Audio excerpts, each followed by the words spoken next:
about 3000 BC.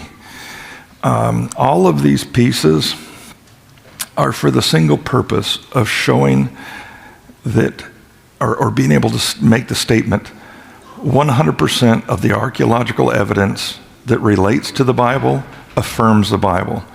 It always puts the right character at the right place, at the right time, doing the right thing, just as the Bible describes.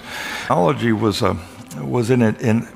in its infancy at this point. It really hadn't taken root. A bunch of archaeologists went out. They found the city of Babylon, and one of the very first things they found in that city were these stamps, these cuneiform stamps.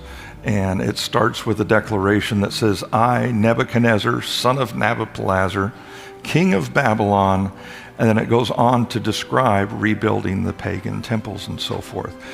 We have 3 Torah scrolls and what's called a Megillah. The Megillah is a codex. A codex is simply a book. These are scrolls. The Megillah has the Song of Solomon, Ecclesiastes, and Esther, and this one is from about 1350. The scrolls that we have, the newest scroll is this one on calfskin from the 16th to 17th century.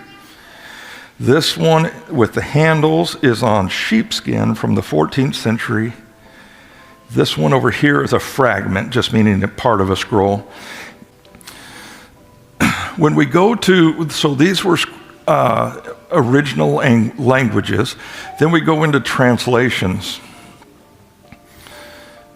I'm just going to talk about these 2 here. This is a Latin Vulgate from about 1250. Everything to this point is manuscript, right? Manually scribed. Then we get to printing and the Reformation. So all of this is manuscript. When you get a chance to look at this one, this is absolutely gorgeous. The penmanship on this is incredible.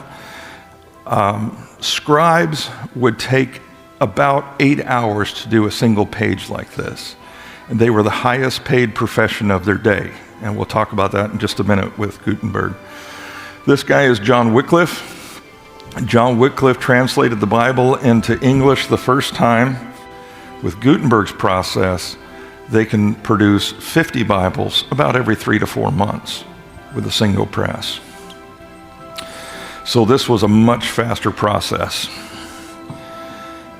When you get a chance to look here, here's an original page. Oh, after service, if families would like to, we can print a copy of this page on the printing press, okay? Because I told some of the kids we would do that. We probably won't have time to do one for each kid, but we can do one for each family or adults that want to, okay? So the invention of the movable type was one of the keys to the Reformation that God had planned. By kicking this off in 1450, by the time we get over here to the Reformation in the 1520s, printing presses are all over Europe. And as the reformers began to do their translations into people's native languages, they could go to the printing press and be distributed out to people that just were a little tricky, and they had to really figure it out. And it affirms to me how hard they were working to get the right words in the right place for us to read all these years later. In the Bible is open to Psalms 1 over there. Psalms 1:1. Blessed is the man that walketh not in the counsel of the ungodly. And ungodly is bracketed, and the word in the margin is wicked. So to me, wicked and ungodly are synonyms without much of a difference.